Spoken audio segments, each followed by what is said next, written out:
Hello friends, good morning to all. కొత్తగా వచ్చిన వాళ్ళు దయచేసి మా ఛానల్ని సబ్స్క్రైబ్ చేసుకోండి. అలాగే ప్రతి ఒక్కరు మా వీడియోని లైక్ చేయండి. ఈరోజు మన ఈ వీడియోలో కురుక్షేత్ర ప్రదేశాన్ని ధృతరాష్ట్రుడు ఎందుకు ఎంచుకున్నారో మన ఈ వీడియోలో తెలుసుకుందాం. కురుక్షేత్రం అంటే కేవలం మహాభారతం జరిగిన స్థలం మాత్రమే కాదు, హర్యానా రాష్ట్రంలో ఉన్న ప్రదేశానికి ఓ విశిష్టత ఉందని స్థల పురాణం చెబుతుంది. ద్వాపర యుగం కన్నా ముందు ఈ ప్రదేశానికి కురు అనే రాజు వచ్చాడు. ఆ చుట్టుపక్కల 8 నదులు పరవలు తొక్కుతూ ప్రవహించడం చూసిన ఆ రాజు తన బంగారు రథం నుంచి కిందికి దిగి వచ్చి నాగలి తయారు చేశాడు. ఆ తర్వాత పరమేశ్వరుని పూజించి నందిని యముడిని ప్రార్థించి మహిషుని తీసుకొచ్చి ఆ నాగలికి కట్టి భూమి దున్నడం ప్రారంభించాడు. అక్కడికి వచ్చిన ఇంద్రుడు ఏం చేస్తున్నావని ప్రశ్నించాడు.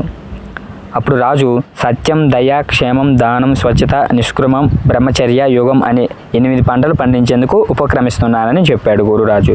ఆ తర్వాత శ్రీ మహావిష్ణువు స్వయంగా దిగివచ్చి అదే ప్రశ్న అడిగితే మళ్ళీ అదే సమాధానం చెప్పాడు కురురాజు. అయితే విత్తనాలు ఏవని అడిగితే తన శరీరాన్ని అప్పగించాడు. అప్పుడు ఏ వరం కావాలో కోరుకోమంటంతో వెంటనే తాను మరణించిన తర్వాత ఈ ప్రదేశానికి తన పేరుతో వర్ధిల్లాలని, ఇక్కడ పోయిన ప్రతి ప్రాణి స్వర్గం చేరుకోవాలన్నాడు. సరే అని వరం ఇచ్చాడు శ్రీ మహావిష్ణువు. అలా కురురాజు క్షేత్రం మలచాలి అనుకున్న ప్రదేశం కురుక్షేత్రంగా అయింది.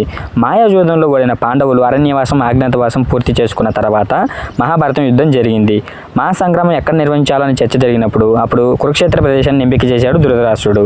దీని వెనుకున్న ఉద్దేశం ఏమిటంటే పరాక్రమంతులు, ధర్మపరులైన పాండవుల చేతుల్లో తన సంతానం అయినా కౌరవులు ఎలాగ మరణిస్తారని, వారికి స్వర్గప్రాప్తి కలగాలనే ఉద్దేశంతో ఆ ప్రాంతాన్ని ఎంపిక చేసుకున్నాడని చెప్పవచ్చు.